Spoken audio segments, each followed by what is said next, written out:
बच्चों, आज हम आपके लिए लेकर आए हैं एक और महान क्रांतिकारी चंद्रशेखर आजाद की कहानी। चंद्रशेखर आजाद इतने बड़े क्रांतिकारी थे कि उन्होंने अपने खून से भारत मां का तिलक किया और भारत को आजाद कराने के लिए अपने प्राणों की आहुति दी। इलाहाबाद के अल्फ्रेड पार्क में जब अंग्रेजों से उनकी मुठभेड़ हुई तो उन्होंने दर्जनों अंग्रेज सैनिकों का अकेले सामना किया। वो करीब आधे घंटे तक गोलियों की बौछारों के सामने डटे रहे और अंग्रेजों को मुंह तोड़ जवाब दिया। जब वो घायल हो गए तो उन्होंने कहा कि जीते जी अंग्रेज मुझे कभी नहीं पकड़ पाएंगे। हम आजाद थे, आजाद हैं और आजाद रहेंगे। इसके बाद उन्होंने खुद को गोली मारकर भारत माता के चरणों में अपनी जिंदगी कुर्बान कर दी। ऐसे थे महान क्रांतिकारी चंद्रशेखर आजाद। उन्होंने बचपन में ही भारत माता को गुलामी की जंजीरों से आजाद कराने का संकल्प लिया था। बहुत कम लोग जानते हैं कि उनका असली नाम चंद्रशेखर तिवारी था। उनका नाम चंद्रशेखर आजाद कैसे पड़ा, इसके पीछे एक दिलचस्प किस्सा है। साल 1920 में महात्मा गांधी ने असहयोग आंदोलन छेड़ा। देश प्रेम की भावना से लबरेज चंद्रशेखर आजाद इसमें कूद पड़े। धरने प्रदर्शन के दौरान अंग्रेजों ने उन्हें गिरफ्तार कर लिया।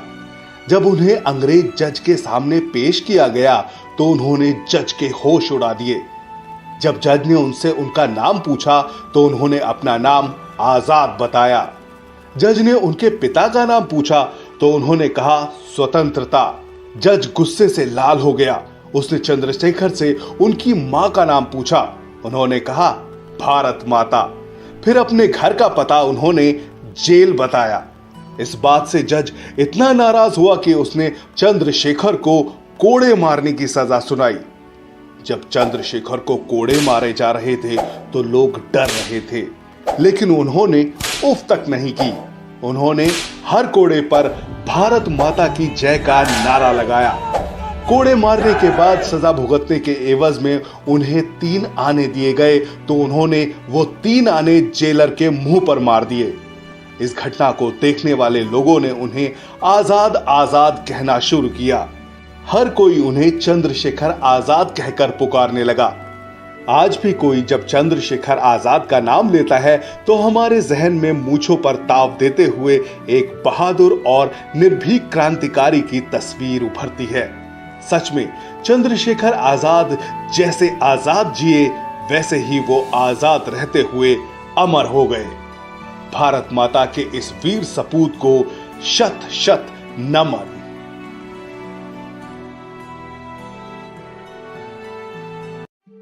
बच्चों, आज हम आपके लिए लेकर आए हैं महान क्रांतिकारी अशफाक उल्लाह खां की कहानी। ये उस दौर की बात है जब भारत आजाद नहीं हुआ था। बालक अशफाक उल्लाह खां के अंदर देशभक्ति की भावना कूट कूट कर भरी थी।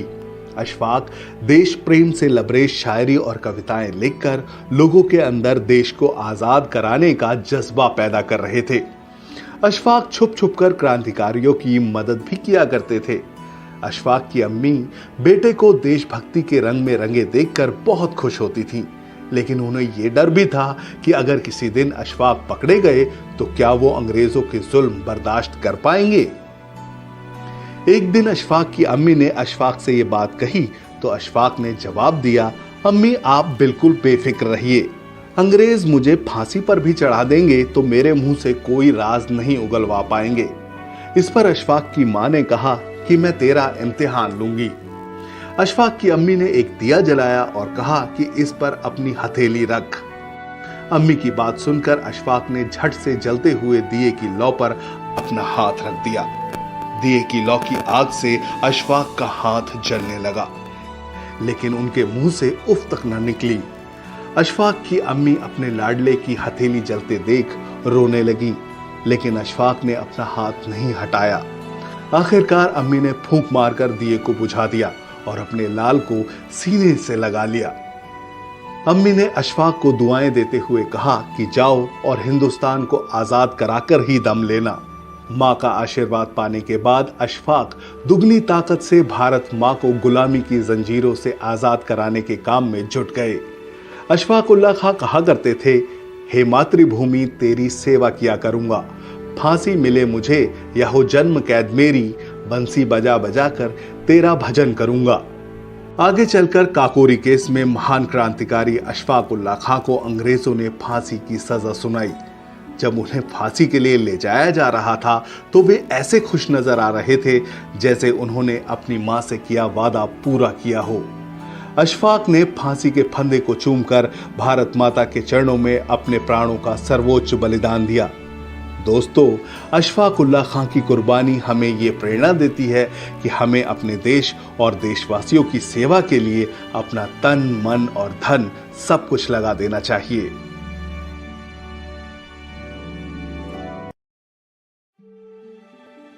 बच्चों, आज हम आपको सुनाने जा रहे हैं उस युवा महापुरुष की कहानी जिसे शहीद आजम भगत सिंह अपना आदर्श मानते थे। हम बात कर रहे हैं महान क्रांतिकारी करतार सिंह सराभा की, जिन्होंने 19 साल की छोटी सी उम्र में भारत की आजादी के लिए फांसी के फंदे को हंसते हंसते चूमा। करतार सिंह बचपन से ही बड़े क्रांतिकारी थे। उनके विद्रोही स्वभाव को देखते हुए उनके दोस्त उन्हें अफलातून कहकर बुलाते थे। करतार सिंह ने मैट्रिक की पढ़ाई कटक के रेवनशॉ कॉलेजिएट से पूरी की। आगे की शिक्षा के लिए जब वो अमेरिका गए तो वहां उन्हें रंग भेद का सामना करना पड़ा। उनके साथ अपमानजनक बर्ताव हुआ। सैन फ्रांसिस्को एयरपोर्ट पर इमिग्रेशन के अधिकारी ने उनसे बुरे बुरे सवाल किए। वहां गोरे लोग भारतीयों का मजाक उड़ाते थे और उनकी बेइज्जती करते थे। गोरे अमरीकी भारतीयों को डैम हिंदू या ब्लैक कुली कहकर बुलाते थे। इस बात का करतार सिंह के मन पर बहुत बुरा प्रभाव पड़ा। वो जानते थे भारत गोरों का गुलाम है, इसलिए भारतीयों के साथ ऐसी बदतमीजियां होती हैं। ऐसे में उन्होंने देश को आजाद कराने का संकल्प लिया। अमेरिका में उन्होंने देखा कि जब 4 जुलाई को अमेरिकी स्वतंत्रता दिवस मनाया जाता है तो गोरे बहुत खुश होते हैं। तो उन्होंने सोचा कि जब भारत भी आजाद हो जाएगा तो हमारे देश के लोग उत्सव मनाया करेंगे। आजादी का सपना अपनी आंखों में लेकर करतार सिंह लाला हरदयाल, सोहन सिंह और पांडुरंग सदाशिव से मिले। इसके बाद 15 जुलाई 1913 को उन्होंने गदर पार्टी की नींव रखी। इस पार्टी का लक्ष्य था अंग्रेजों को भारत से खदेड़ना। गदर पार्टी ने सैन फ्रांसिस्को में प्रिंटिंग प्रेस खोली। 1 नवंबर 1913 को उर्दू में द गदर नाम का अखबार छपा।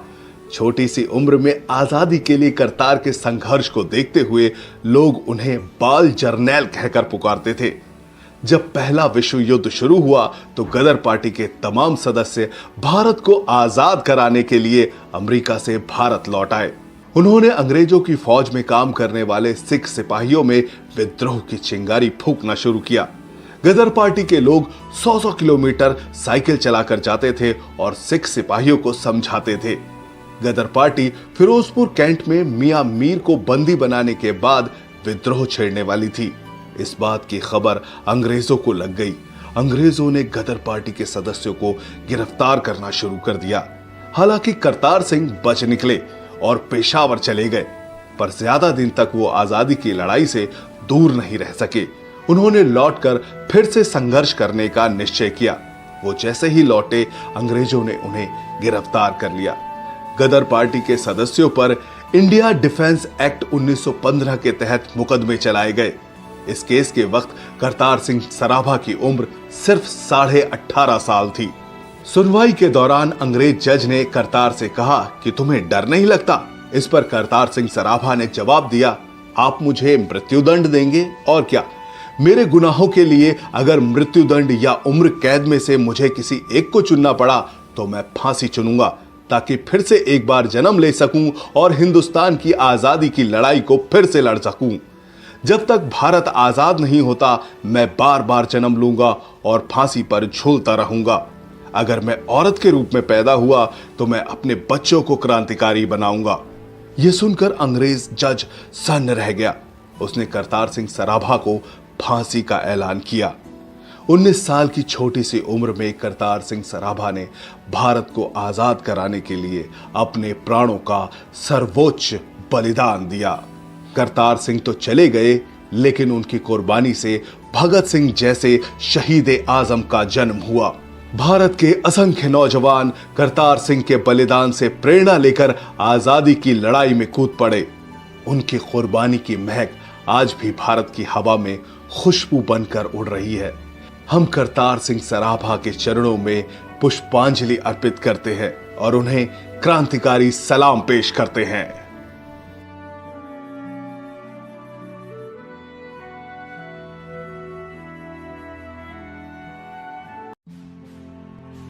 साल 1906 में बंगाल के मिदनापुर में एक मेले में एक 15 साल का लड़का अंग्रेजों के खिलाफ पर्चा बांट रहा था। वंदे मातरम नाम से बांटे जाने वाले इस पर्चे को स्वतंत्रता सेनानी सत्येंद्र नाथ बोस ने लिखा था। पर्चा बांटते वक्त लड़के को अंग्रेजों के जासूस रामचरण सेन ने देख लिया। उसने इसकी सूचना एक सिपाही को दे दी। सिपाही ने उस लड़के को पकड़ लिया। लड़के ने अंग्रेज सिपाही के मुंह पर जोर का मुक्का मारा और भाग गया।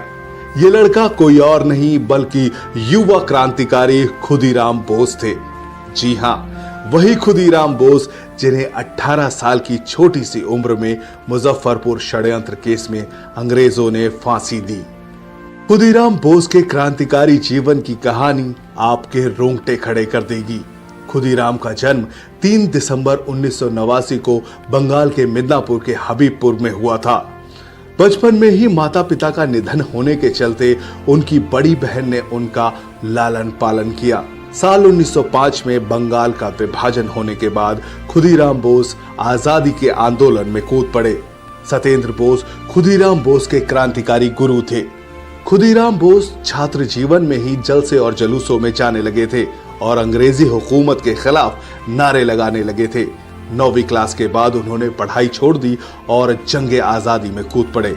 उस दौर में एक जालिम अंग्रेज जज हुआ करता था, डगलस किंग्सफोर्ड, जो भारतीय क्रांतिकारियों को भयानक सजाएं देता था। 15 साल की उम्र में उसने खुदीराम बोस को 15 कोड़े मारने की सजा दी थी। किंग्सफोर्ड से परेशान भारतीय क्रांतिकारियों ने एकजुट होकर उसकी हत्या का प्लान बनाया और उसकी जिम्मेदारी खुदीराम बोस और प्रफुल्ल चंद्र चाकी को दी गई। इसकी सूचना मिलने पर डर के मारे किंग्सफोर्ड ने अपना ट्रांसफर बंगाल से बिहार करा लिया। ऐसे में दोनों क्रांतिकारी बिहार के मुजफ्फरपुर जिले पहुंचे और मौका देखकर उन्होंने किंग्सफोर्ड की बग्घी पर बम फेंक दिया। मगर अफसोस, बग्घी में किंग्सफोर्ड नहीं था। इस हमले में दूसरे अंग्रेज अधिकारी की पत्नी की मौत हो गई। इसके बाद पुलिस इन दोनों के पीछे पड़ गई। वैली रेलवे स्टेशन पर पुलिस ने खुदीराम बोस को गिरफ्तार कर लिया, जबकि मोकामा रेलवे स्टेशन पर खुद को पुलिस से घिरा पाकर प्रफुल्ल चंद्र चाकी ने अपने आप को गोली मार ली और शहीद हो गए। खुदीराम पर अंग्रेजों की अदालत में केस चला। जज कॉर्नडॉफ ने खुदीराम से पूछा, तुम बम बनाना जानते हो? उन्होंने कहा, मेरे वकील ने कहा है कि मैं अभी कम उम्र हूं, मैं बम नहीं बना सकता हूं। जज साहब, आप मेरे साथ चलो, मैं आपको भी बम बनाना सिखा दूंगा। यह सुनकर जज कॉर्नडॉफ हिल गया और उसने फांसी की सजा का ऐलान कर दिया। 11 अगस्त 1908 को खुदीराम बोस को मुजफ्फरपुर जेल में फांसी की सजा दी गई। जब खुदीराम को फांसी की सजा दी गई तो उनकी उम्र 18 साल 8 महीने और 8 दिन थी। खुदीराम की शहादत से पूरा देश दर्द से कर रहा उठा। तमाम जगहों पर विरोध प्रदर्शन हुए और लोगों ने शोक मनाया। खुदीराम की शहादत आज भी हमारे दिल में देशभक्ति की भावना भर देती है। उनके बलिदान को हम कोटि कोटि नमन करते हैं। आने वाली पुश्तें हमेशा खुदीराम बोस की शहादत की ऋणी रहेंगी।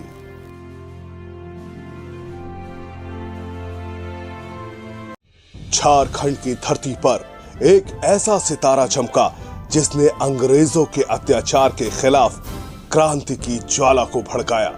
वो शख्स कोई और नहीं था बल्कि बिरसा मुंडा थे, एक आदिवासी योद्धा, एक समाज सुधारक और एक ऐसा क्रांतिकारी जिनके नाम से अंग्रेजों की नींदें उड़ जाती थी, जिन्होंने नारा दिया, ऊल गुलान।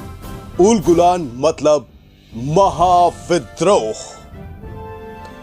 बिरसा मुंडा का जन्म 15 नवंबर 1875 को झारखंड के उलिहातू गांव में हुआ था। बचपन से ही बिरसा ने अपने समाज में फैली कुरीतियों और अंग्रेजों के अत्याचार को देखा। अंग्रेज अपनी कुटिल नीति से आदिवासियों को उनके जल, जंगल, जमीन और प्राकृतिक संसाधनों से बेदखल कर रहे थे। 19वीं शताब्दी के अंत में अंग्रेजों की लागू की गई जमींदारी प्रथा और राजस्व व्यवस्था के खिलाफ बिरसा मुंडा ने जंग छेड़ दी। यह कोई आम विद्रोह नहीं था। यह आदिवासी अस्मिता, स्वायत्तता और संस्कृति को बचाने के लिए महायुद्ध था। पिछले सभी विद्रोहों से सीखते हुए बिरसा मुंडा ने सभी आदिवासियों को संगठित किया और अंग्रेजों के खिलाफ उलगुलान का ऐलान किया। इस दौरान बिरसा मुंडा का ध्यान मुंडा समुदाय की गरीबी की ओर गया। आदिवासियों का जीवन बदहाली और अभावों से भरा हुआ था और इस स्थिति का फायदा मिशनरी उठाते थे। मिशनरी आदिवासियों को ईसाईयत का पाठ पढ़ाते थे। बिरसा मुंडा वैष्णव धर्म की ओर मुड़ गए और आदिवासियों को धर्म एवं संस्कृति से जुड़े रहने के लिए कहते थे और साथ ही मिशनरियों के कुचक्र से बचने की सलाह भी देते थे। धीरे धीरे लोग बिरसा मुंडा की कही बातों पर विश्वास करने लगे और मिशनरियों की बातों को नकारने लगे। इससे बिरसा मुंडा इतने मशहूर हो गए कि लोग उन्हें धरती आबा कहकर पुकारने लगे। अपनी गतिविधियों की वजह से आदिवासी पुनरुत्थान के नायक बिरसा मुंडा अंग्रेजों के साथ साथ अब मिशनरियों की आंखों में भी खटकने लगे थे। अंग्रेजों और मिशनरियों को अपने मकसद में बिरसा मुंडा सबसे बड़े बाधक लगने लगे। आखिरकार 3 फरवरी 1900 को अंग्रेजों ने षड्यंत्र कर बिरसा मुंडा को चक्रधरपुर के जाम को पाए जंगल में गिरफ्तार कर लिया। अंग्रेजों के पास बिरसा मुंडा के खिलाफ कोई सबूत नहीं था। अंग्रेज बिरसा मुंडा के खिलाफ कोई बड़ा केस नहीं बना पाए। ऐसे में उनके जल्द ही छूटने की उम्मीद थी। इस बीच 9 जून 1900 की सुबह उन्हें अचानक उल्टियां होने लगी और वो अचेत होकर जेल में ही गिर पड़े। डॉक्टर ने उनकी नाड़ी देखी तो पता चला कि उनका निधन हो गया था। इतिहासकार मानते हैं कि उन्हें जहर दिया गया था। बिरसा मुंडा की शहादत ने आदिवासियों को एक नई दिशा दी। उनका संघर्ष आज भी प्रेरणा का स्रोत है। बिरसा मुंडा का नाम हमेशा इतिहास के सुनहरे पन्नों में चमकता रहेगा। वो एक सच्चे देशभक्त थे, एक वीर सपूत थे और एक आदिवासी आंदोलन के प्रणेता थे। बिरसा मुंडा हमेशा अमर रहेंगे। जब जब आदिवासी विद्रोह की बात होगी, धरती आबा का नाम पहली पंक्ति में लिया जाएगा। 13 अप्रैल 1919 का वो खौफनाक दिन जब 2 कांग्रेस नेताओं को अरेस्ट करने के विरोध में पंजाब के अमृतसर में हजारों की तादाद में लोग जलियांवाला बाग में जमा हुए। ये लोग शांति के साथ विरोध प्रदर्शन कर रहे थे। तभी अंग्रेज जनरल रेजिनाल्ड डायर वहां पहुंचता है और अंग्रेज सैनिकों को निहत्थे मासूम लोगों पर फायरिंग का आदेश देता है।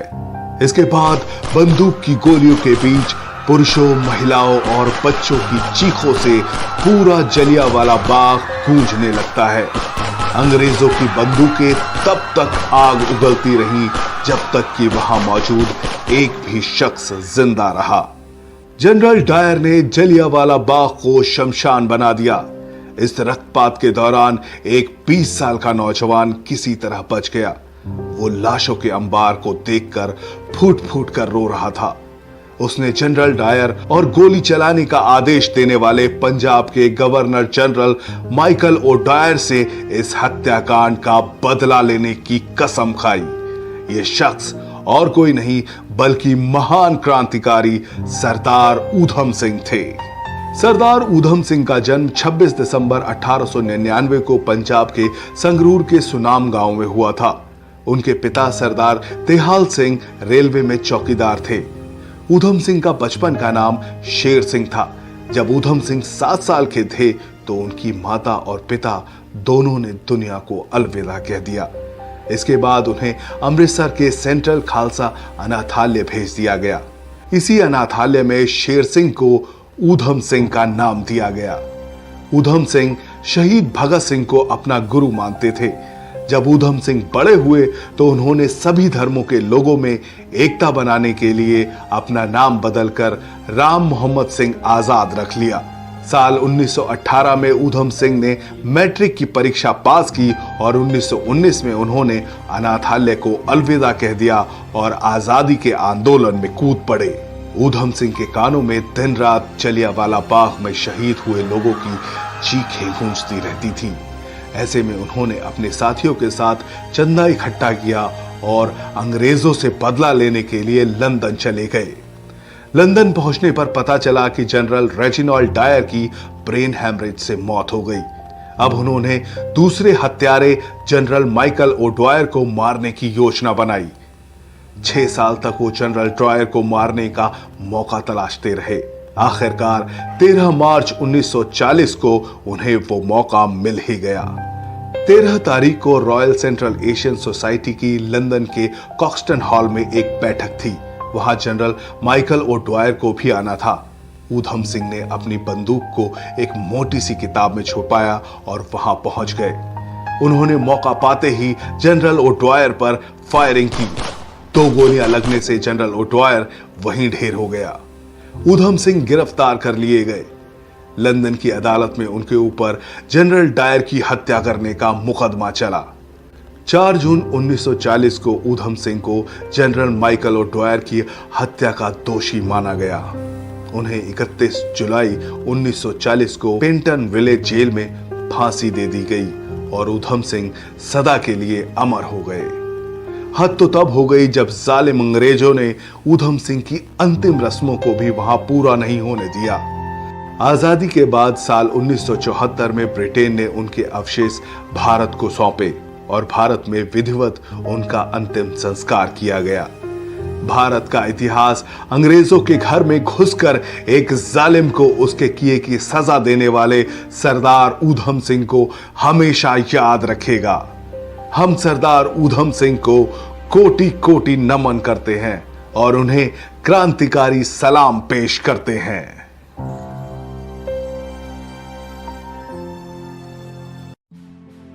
ये कहानी है उस वीरांगना की जिसने साहस, संकल्प और शौर्य से इतिहास के पन्नों में अमर स्थान बनाया। ये कहानी है झांसी की रानी लक्ष्मीबाई की, जिन्होंने कहा था, मैं अपनी झांसी नहीं दूंगी। 1828 में वाराणसी के एक ब्राह्मण परिवार में जन्मी मणिकर्णिका, जिन्हें सब प्यार से मनु कहते थे। बचपन से ही मनु असाधारण प्रतिभा की धनी थी। जब बाकी लड़कियां गुड़ियों से खेलती थी, मनु घुड़सवारी और तलवारबाजी में महारत हासिल कर रही थी। उनके पिता मोरोपंत तांबे एक बुद्धिमान व्यक्ति थे और उन्होंने मनु को पढ़ने लिखने के साथ साथ शस्त्र कला भी सिखाई। उनके अंदर बचपन से ही एक योद्धा की झलक थी। 14 साल की उम्र में मणिकर्णिका का विवाह झांसी के राजा गंगाधर राव के साथ हुआ। विवाह के बाद उन्हें लक्ष्मीबाई का नाम दिया गया। झांसी के लोगों ने उन्हें दिल से अपनाया और उन्होंने भी झांसी को अपनी कर्म भूमि बना लिया। 1851 में लक्ष्मीबाई के पुत्र का जन्म हुआ, लेकिन कुछ महीनों बाद ही उनका निधन हो गया। ये झांसी के लिए एक बड़ा आघात था। इसके बाद राजा गंगाधर राव ने एक दत्तक पुत्र आनंद राव को गोद लिया और उसका नाम दामोदर राव रखा। लेकिन दुख यहीं समाप्त नहीं हुआ। 1853 में राजा गंगाधर राव का निधन हो गया। राजा के निधन के बाद ब्रिटिश ईस्ट इंडिया कंपनी ने अपनी डॉक्ट्रिन ऑफ लैप्स नीति लागू कर दी। इसके तहत झांसी को ब्रिटिश साम्राज्य में मिलाने की योजना बनाई गई, लेकिन रानी लक्ष्मीबाई ने साफ कह दिया, मैं अपनी झांसी नहीं दूंगी। जब तक मेरे शरीर में जान है, मैं अपनी झांसी की रक्षा करूंगी। 1857 का साल पूरे भारत में विद्रोह का साल था। यह पहली स्वतंत्रता संग्राम की शुरुआत थी। रानी लक्ष्मीबाई ने इस क्रांति का नेतृत्व किया। उन्होंने अपनी सेना तैयार की, जिसमें महिलाओं को भी शामिल किया गया। उनकी सेना में झलकारी बाई जैसी वीर महिलाएं थीं। रानी ने खुद मोर्चा संभाला और युद्ध की रणनीति तैयार की। उनके शौर्य और नेतृत्व ने अंग्रेजों को कई बार हार का सामना कराया। 1858 में अंग्रेजों ने झांसी पर हमला किया। सर ह्यू रोज के नेतृत्व में अंग्रेजी सेना ने झांसी को चारों ओर से घेर लिया, लेकिन रानी झांसी बाई ने हार नहीं मानी। उन्होंने बहादुरी से युद्ध लड़ा और झांसी की रक्षा की। जब झांसी का किला टूटने लगा, रानी ने अपने बेटे को पीठ पर बांध लिया और किले से बाहर निकलने का फैसला लिया। वो अपनी सेना के साथ कालपी और ग्वालियर की ओर बढ़ी। 18 जून 1858 को ग्वालियर के पास रानी लक्ष्मीबाई ने अपनी आखिरी लड़ाई लड़ी। वो पुरुषों के वेश में लड़ती रही और अंग्रेजों को कड़ी टक्कर दी, लेकिन आखिरकार वो वीर गति को प्राप्त हुई। रानी लक्ष्मीबाई ने अपने प्राणों की आहुति देकर ये साबित कर दिया कि नारी शक्ति क्या होती है। उनकी मौत ने भारत के स्वतंत्रता संग्राम को नई ऊर्जा दी। रानी लक्ष्मीबाई सिर्फ एक योद्धा नहीं थी, वो एक आदर्श थी। उनकी कहानी हर महिला को ये सिखाती है कि जब हिम्मत और जुनून हो तो असंभव कुछ भी नहीं। आज भी उनकी वीरता हर भारतीय के दिल में जिंदा है। रानी लक्ष्मीबाई का नाम हमेशा गर्व और सम्मान के साथ लिया जाएगा।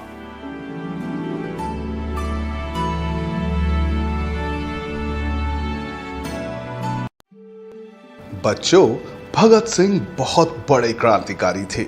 उन्होंने भारत को आजाद कराने के लिए हंसते हंसते अपने प्राणों का बलिदान दिया। कहते हैं कि बचपन से ही भगत सिंह क्रांतिकारी स्वभाव के थे। वो बच्चों से कहते थे कि बड़े होकर अंग्रेजों को मार भगाएंगे और भारत को आजाद कराएंगे। नन्हे भगत सिंह बचपन में बंदूक की खेती किया करते थे। जी हां, बंदूक की खेती। आज हम इससे जुड़ा एक मजेदार किस्सा आपको बताने जा रहे हैं कि आखिर क्या हुआ था जो भगत सिंह बचपन में ही बंदूक की खेती करने लगे। असल में भगत सिंह महान क्रांतिकारी सरदार अजीत सिंह के भतीजे थे। अजीत सिंह ने 1907 में अंग्रेजों के काले कानूनों के खिलाफ पंजाब में पगड़ी संभाल जट्टा आंदोलन किया था। एक दिन अजीत सिंह घर के आंगन में बैठे थे, तभी नन्हे भगत सिंह खेलते खेलते उनके पास पहुंचे। उनके हाथ में अजीत सिंह की पिस्तौल लग गई। नन्हे भगत सिंह ने अपने चाचा से पूछा कि ये क्या है। चाचा अजीत सिंह ने बताया कि ये पिस्तौल है। नन्हे भगत सिंह ने कौतूहल से पूछा कि इससे क्या होता है। चाचा अजीत सिंह ने बताया कि इससे अंग्रेज भगाए जाते हैं और पिस्तौल को देखकर अंग्रेज दुम दबाकर भाग जाता है।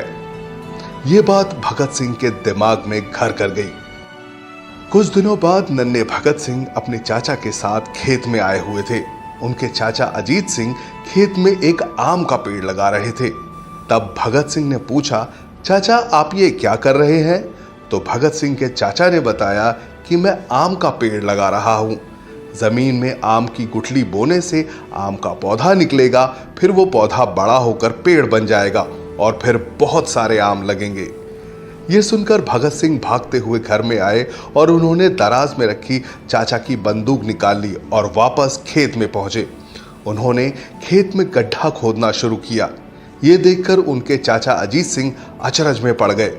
उन्होंने भगत सिंह से पूछा कि वो क्या कर रहा है। इस पर भगत सिंह ने दृढ़ता से जवाब दिया, मैं बंदूक की फसल उगा रहा हूं। इस एक बंदूक से बहुत सारी बंदूकें पैदा होंगी और इन बंदूकों से हम अंग्रेजों को भगा देंगे और भारत माता को आजाद कराएंगे। यह सुनकर भगत सिंह के चाचा सरदार अजीत सिंह जोर से हंसने लगे। उस वक्त तो ये बात रफा दफा हो गई, लेकिन बड़े होकर भगत सिंह ने अंग्रेजों को नाको चने चबवा दिया और भारत माता को गुलामी की जंजीरों से आजाद कराने के लिए अपना सब कुछ न्यौछावर कर दिया। तो बच्चों, ऐसे थे शहीद आजम भगत सिंह। बचपन में ही उन्होंने अपने जोश, जुनून, जज्बा और तेवर दिखा दिए थे। तो चलिए हम भी कसम खाते हैं कि भारत माता की सेवा में अपना तन, मन और धन सब कुछ लगा देंगे। गरीबों और मजदूरों की सेवा करेंगे। आपको नन्हे भगत सिंह की ये कहानी कैसी लगी हमें जरूर बताएं। इस वीडियो को लाइक, शेयर और सब्सक्राइब करें। जल्द ही मिलते हैं एक और दिलचस्प कहानी के साथ। बच्चों, आज हम आपके लिए लेकर आए हैं एक और महान क्रांतिकारी चंद्रशेखर आजाद की कहानी। चंद्रशेखर आजाद इतने बड़े क्रांतिकारी थे कि उन्होंने अपने खून से भारत मां का तिलक किया और भारत को आजाद कराने के लिए अपने प्राणों की आहुति दी। इलाहाबाद के अल्फ्रेड पार्क में जब अंग्रेजों से उनकी मुठभेड़ हुई तो उन्होंने दर्जनों अंग्रेज सैनिकों का अकेले सामना किया। वो करीब आधे घंटे तक गोलियों की बौछारों के सामने डटे रहे और अंग्रेजों को मुंह तोड़ जवाब दिया। जब वो घायल हो गए तो उन्होंने कहा कि जीते जी अंग्रेज मुझे कभी नहीं पकड़ पाएंगे। हम आजाद थे, आजाद हैं और आजाद रहेंगे। इसके बाद उन्होंने खुद को गोली मारकर भारत माता के चरणों में अपनी जिंदगी कुर्बान कर दी। ऐसे थे महान क्रांतिकारी चंद्रशेखर आजाद। उन्होंने बचपन में ही भारत माता को गुलामी की जंजीरों से आजाद कराने का संकल्प लिया था। बहुत कम लोग जानते हैं कि उनका असली नाम चंद्रशेखर तिवारी था। उनका नाम चंद्रशेखर आजाद कैसे पड़ा, इसके पीछे एक दिलचस्प किस्सा है। साल 1920 में महात्मा गांधी ने असहयोग आंदोलन छेड़ा। देश प्रेम की भावना से लबरेज चंद्रशेखर आजाद इसमें कूद पड़े। धरने प्रदर्शन के दौरान अंग्रेजों ने उन्हें गिरफ्तार कर लिया।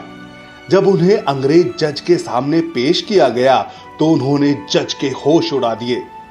जब जज ने उनसे उनका नाम पूछा तो उन्होंने अपना नाम आजाद बताया। जज ने उनके पिता का नाम पूछा तो उन्होंने कहा स्वतंत्रता। जज गुस्से से लाल हो गया। उसने चंद्रशेखर से उनकी मां का नाम पूछा। उन्होंने कहा भारत माता। फिर अपने घर का पता उन्होंने जेल बताया। इस बात से जज इतना नाराज हुआ कि उसने चंद्रशेखर को कोड़े मारने की सजा सुनाई। जब चंद्रशेखर को कोड़े मारे जा रहे थे तो लोग डर रहे थे, लेकिन उन्होंने उफ तक नहीं की। उन्होंने हर कोड़े पर भारत माता की जय का नारा लगाया। कोड़े मारने के बाद सजा भुगतने के एवज में उन्हें 3 आने दिए गए तो उन्होंने वो 3 आने जेलर के मुंह पर मार दिए। इस घटना को देखने वाले लोगों ने उन्हें आजाद आजाद कहना शुरू किया। हर कोई उन्हें चंद्रशेखर आजाद कहकर पुकारने लगा। आज भी कोई जब चंद्रशेखर आजाद का नाम लेता है तो हमारे जहन में मूंछों पर ताव देते हुए एक बहादुर और निर्भीक क्रांतिकारी की तस्वीर उभरती है। सच में चंद्रशेखर आजाद जैसे आजाद जिए वैसे ही वो आजाद रहते हुए अमर हो गए।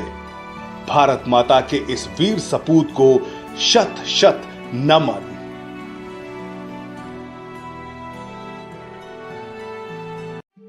बच्चों, आज हम आपके लिए लेकर आए हैं महान क्रांतिकारी अशफाक उल्लाह खां की कहानी। ये उस दौर की बात है जब भारत आजाद नहीं हुआ था।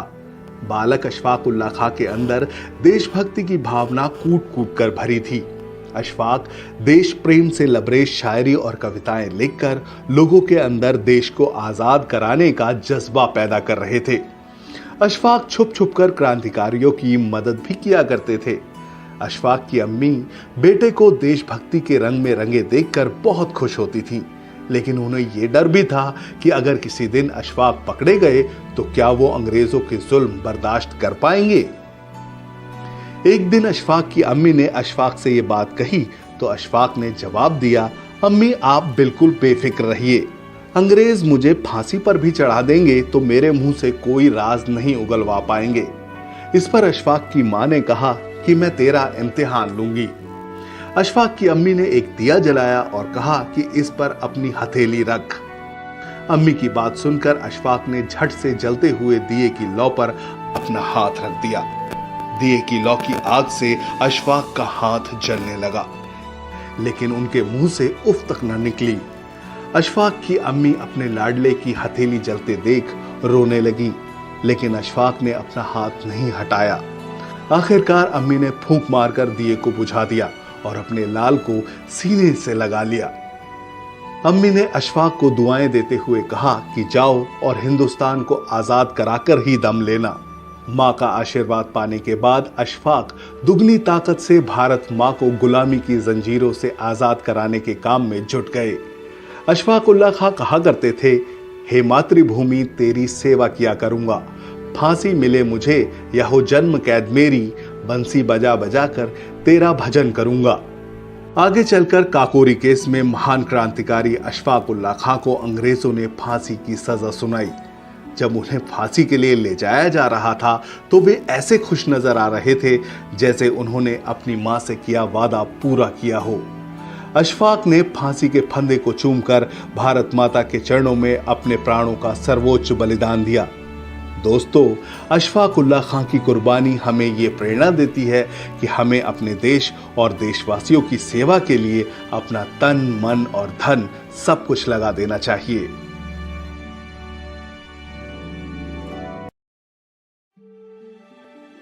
बच्चों, आज हम आपको सुनाने जा रहे हैं उस युवा महापुरुष की कहानी जिसे शहीद आजम भगत सिंह अपना आदर्श मानते थे। हम बात कर रहे हैं महान क्रांतिकारी करतार सिंह सराभा की, जिन्होंने 19 साल की छोटी सी उम्र में भारत की आजादी के लिए फांसी के फंदे को हंसते हंसते चूमा। करतार सिंह बचपन से ही बड़े क्रांतिकारी थे। उनके विद्रोही स्वभाव को देखते हुए उनके दोस्त उन्हें अफलातून कहकर बुलाते थे। करतार सिंह ने मैट्रिक की पढ़ाई कटक के रेवनशॉ कॉलेजिएट से पूरी की। आगे की शिक्षा के लिए जब वो अमेरिका गए तो वहां उन्हें रंग भेद का सामना करना पड़ा। उनके साथ अपमानजनक बर्ताव हुआ। सैन फ्रांसिस्को एयरपोर्ट पर इमिग्रेशन के अधिकारी ने उनसे बुरे बुरे सवाल किए। वहां गोरे लोग भारतीयों का मजाक उड़ाते थे और उनकी बेइज्जती करते थे। गोरे अमरीकी भारतीयों को डैम हिंदू या ब्लैक कुली कहकर बुलाते थे। इस बात का करतार सिंह के मन पर बहुत बुरा प्रभाव पड़ा। वो जानते थे भारत गोरों का गुलाम है, इसलिए भारतीयों के साथ ऐसी बदतमीजियां होती हैं। ऐसे में उन्होंने देश को आजाद कराने का संकल्प लिया। अमेरिका में उन्होंने देखा कि जब 4 जुलाई को अमेरिकी स्वतंत्रता दिवस मनाया जाता है तो गोरे बहुत खुश होते हैं। तो उन्होंने सोचा कि जब भारत भी आजाद हो जाएगा तो हमारे देश के लोग उत्सव मनाया करेंगे। आजादी का सपना अपनी आंखों में लेकर करतार सिंह लाला हरदयाल, सोहन सिंह और पांडुरंग सदाशिव से मिले। इसके बाद 15 जुलाई 1913 को उन्होंने गदर पार्टी की नींव रखी। इस पार्टी का लक्ष्य था अंग्रेजों को भारत से खदेड़ना। गदर पार्टी ने सैन फ्रांसिस्को में प्रिंटिंग प्रेस खोली। 1 नवंबर 1913 को उर्दू में द गदर नाम का अखबार छपा। छोटी सी उम्र में आजादी के लिए करतार के संघर्ष को देखते हुए लोग उन्हें बाल जर्नैल कहकर पुकारते थे। जब पहला विश्व युद्ध शुरू हुआ तो गदर पार्टी के तमाम सदस्य भारत को आजाद कराने के लिए अमेरिका से भारत लौट आए। उन्होंने अंग्रेजों की फौज में काम करने वाले सिख सिपाहियों में विद्रोह की चिंगारी फूंकना शुरू किया। गदर पार्टी के लोग 100 किलोमीटर साइकिल चलाकर जाते थे और सिख सिपाहियों को समझाते थे। गदर पार्टी फिरोजपुर कैंट में मियां मीर को बंदी बनाने के बाद विद्रोह छेड़ने वाली थी। इस बात की खबर अंग्रेजों को लग गई। अंग्रेजों ने गदर पार्टी के सदस्यों को गिरफ्तार करना शुरू कर दिया। हालांकि करतार सिंह बच निकले और पेशावर चले गए, पर ज्यादा दिन तक वो आजादी की लड़ाई से दूर नहीं रह सके। उन्होंने लौटकर फिर से संघर्ष करने का निश्चय किया। वो जैसे ही लौटे अंग्रेजों ने उन्हें गिरफ्तार कर लिया। गदर पार्टी के सदस्यों पर इंडिया डिफेंस एक्ट 1915 के तहत मुकदमे चलाए गए। इस केस के वक्त करतार सिंह सराभा की उम्र सिर्फ 18.5 साल थी। सुनवाई के दौरान अंग्रेज जज ने करतार से कहा कि तुम्हें डर नहीं लगता। इस पर करतार सिंह सराभा ने जवाब दिया, आप मुझे मृत्युदंड देंगे और क्या, मेरे गुनाहों के लिए अगर मृत्युदंड या उम्र कैद में से मुझे किसी एक को चुनना पड़ा तो मैं फांसी चुनूंगा, ताकि फिर से एक बार जन्म ले सकूं और हिंदुस्तान की आजादी की लड़ाई को फिर से लड़ सकूं। जब तक भारत आजाद नहीं होता मैं बार बार जन्म लूंगा और फांसी पर झूलता रहूंगा। अगर मैं औरत के रूप में पैदा हुआ तो मैं अपने बच्चों को क्रांतिकारी बनाऊंगा। यह सुनकर अंग्रेज जज सन्न रह गया। उसने करतार सिंह सराभा को फांसी का ऐलान किया। 19 साल की छोटी सी उम्र में करतार सिंह सराभा ने भारत को आजाद कराने के लिए अपने प्राणों का सर्वोच्च बलिदान दिया। करतार सिंह तो चले गए, लेकिन उनकी कुर्बानी से भगत सिंह जैसे शहीद आजम का जन्म हुआ। भारत के असंख्य नौजवान करतार सिंह के बलिदान से प्रेरणा लेकर आजादी की लड़ाई में कूद पड़े। उनकी कुर्बानी की महक आज भी भारत की हवा में खुशबू बनकर उड़ रही है। हम करतार सिंह सराभा के चरणों में पुष्पांजलि अर्पित करते हैं और उन्हें क्रांतिकारी सलाम पेश करते हैं।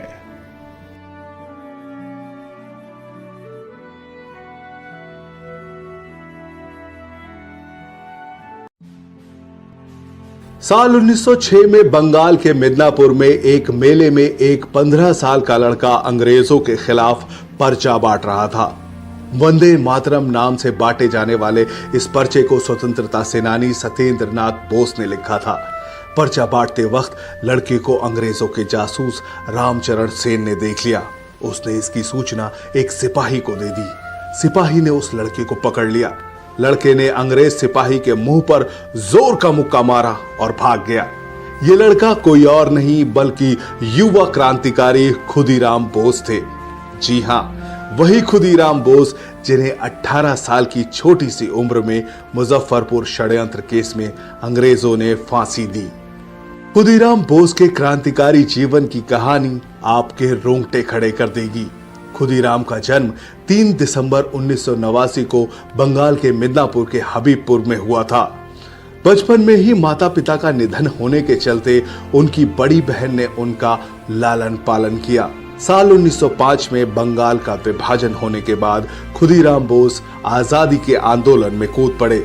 सत्येंद्र बोस खुदीराम बोस के क्रांतिकारी गुरु थे। खुदीराम बोस छात्र जीवन में ही जलसे और जुलूसों में जाने लगे थे और अंग्रेजी हुकूमत के खिलाफ नारे लगाने लगे थे। 9वीं क्लास के बाद उन्होंने पढ़ाई छोड़ दी और जंगे आजादी में कूद पड़े। उस दौर में एक जालिम अंग्रेज जज हुआ करता था, डगलस किंग्सफोर्ड, जो भारतीय क्रांतिकारियों को भयानक सजाएं देता था। 15 साल की उम्र में उसने खुदीराम बोस को 15 कोड़े मारने की सजा दी थी। किंग्सफोर्ड से परेशान भारतीय क्रांतिकारियों ने एकजुट होकर उसकी हत्या का प्लान बनाया और उसकी जिम्मेदारी खुदीराम बोस और प्रफुल्ल चंद्र चाकी को दी गई। इसकी सूचना मिलने पर डर के मारे किंग्सफोर्ड ने अपना ट्रांसफर बंगाल से बिहार करा लिया। ऐसे में दोनों क्रांतिकारी बिहार के मुजफ्फरपुर जिले पहुंचे और मौका देखकर उन्होंने किंग्सफोर्ड की बग्घी पर बम फेंक दिया। मगर अफसोस, बग्घी में किंग्सफोर्ड नहीं था। इस हमले में दूसरे अंग्रेज अधिकारी की पत्नी की मौत हो गई। इसके बाद पुलिस इन दोनों के पीछे पड़ गई।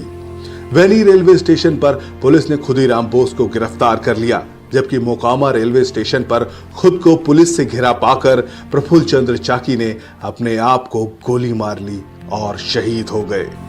खुदीराम पर अंग्रेजों की अदालत में केस चला। जज कॉर्नडॉफ ने खुदीराम से पूछा, तुम बम बनाना जानते हो? उन्होंने कहा, मेरे वकील ने कहा है कि मैं अभी कम उम्र हूं, मैं बम नहीं बना सकता हूं। जज साहब, आप मेरे साथ चलो, मैं आपको भी बम बनाना सिखा दूंगा। यह सुनकर जज कॉर्नडॉफ हिल गया और उसने फांसी की सजा का ऐलान कर दिया। 11 अगस्त 1908 को खुदीराम बोस को मुजफ्फरपुर जेल में फांसी की सजा दी गई। जब खुदीराम को फांसी की सजा दी गई तो उनकी उम्र 18 साल 8 महीने और 8 दिन थी। खुदीराम की शहादत से पूरा देश दर्द से कर रहा उठा। तमाम जगहों पर विरोध प्रदर्शन हुए और लोगों ने शोक मनाया। खुदीराम की शहादत आज भी हमारे दिल में देशभक्ति की भावना भर देती है। उनके बलिदान को हम कोटि कोटि नमन करते हैं। आने वाली पुश्तें हमेशा खुदीराम बोस की शहादत की ऋणी रहेंगी।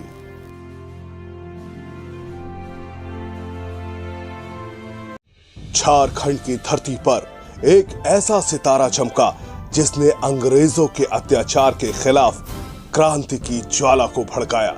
वो शख्स कोई और नहीं था बल्कि बिरसा मुंडा थे, एक आदिवासी योद्धा, एक समाज सुधारक और एक ऐसा क्रांतिकारी जिनके नाम से अंग्रेजों की नींदें उड़ जाती थी, जिन्होंने नारा दिया, ऊल गुलान। ऊल गुलान मतलब महाविद्रोह। बिरसा मुंडा का जन्म 15 नवंबर 1875 को झारखंड के उलिहातू गांव में हुआ था। बचपन से ही बिरसा ने अपने समाज में फैली कुरीतियों और अंग्रेजों के अत्याचार को देखा।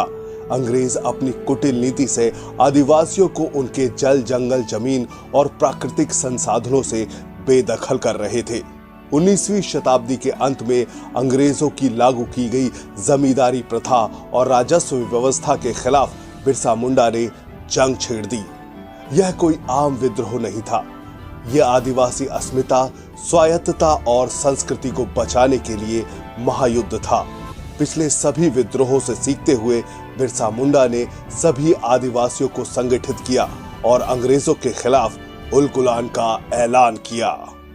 इस दौरान बिरसा मुंडा का ध्यान मुंडा समुदाय की गरीबी की ओर गया। आदिवासियों का जीवन बदहाली और अभावों से भरा हुआ था और इस स्थिति का फायदा मिशनरी उठाते थे। मिशनरी आदिवासियों को ईसाईयत का पाठ पढ़ाते थे। बिरसा मुंडा वैष्णव धर्म की ओर मुड़ गए और आदिवासियों को धर्म एवं संस्कृति से जुड़े रहने के लिए कहते थे और साथ ही मिशनरियों के कुचक्र से बचने की सलाह भी देते थे। धीरे धीरे लोग बिरसा मुंडा की कही बातों पर विश्वास करने लगे और मिशनरियों की बातों को नकारने लगे। इससे बिरसा मुंडा इतने मशहूर हो गए कि लोग उन्हें धरती आबा कहकर पुकारने लगे। अपनी गतिविधियों की वजह से आदिवासी पुनरुत्थान के नायक बिरसा मुंडा अंग्रेजों के साथ साथ अब मिशनरियों की आंखों में भी खटकने लगे थे। अंग्रेजों और मिशनरियों को अपने मकसद में बिरसा मुंडा सबसे बड़े बाधक लगने लगे। आखिरकार 3 फरवरी 1900 को अंग्रेजों ने षड्यंत्र कर बिरसा मुंडा को चक्रधरपुर के जाम को पाए जंगल में गिरफ्तार कर लिया। अंग्रेजों के पास बिरसा मुंडा के खिलाफ कोई सबूत नहीं था। अंग्रेज बिरसा मुंडा के खिलाफ कोई बड़ा केस नहीं बना पाए। ऐसे में उनके जल्द ही छूटने की उम्मीद थी। इस बीच 9 जून 1900 की सुबह उन्हें अचानक उल्टियां होने लगी और वो अचेत होकर जेल में ही गिर पड़े। डॉक्टर ने उनकी नाड़ी देखी तो पता चला कि उनका निधन हो गया था। इतिहासकार मानते हैं कि उन्हें जहर दिया गया था। बिरसा मुंडा की शहादत ने आदिवासियों को एक नई दिशा दी। उनका संघर्ष आज भी प्रेरणा का स्रोत है। बिरसा मुंडा का नाम हमेशा इतिहास के सुनहरे पन्नों में चमकता रहेगा।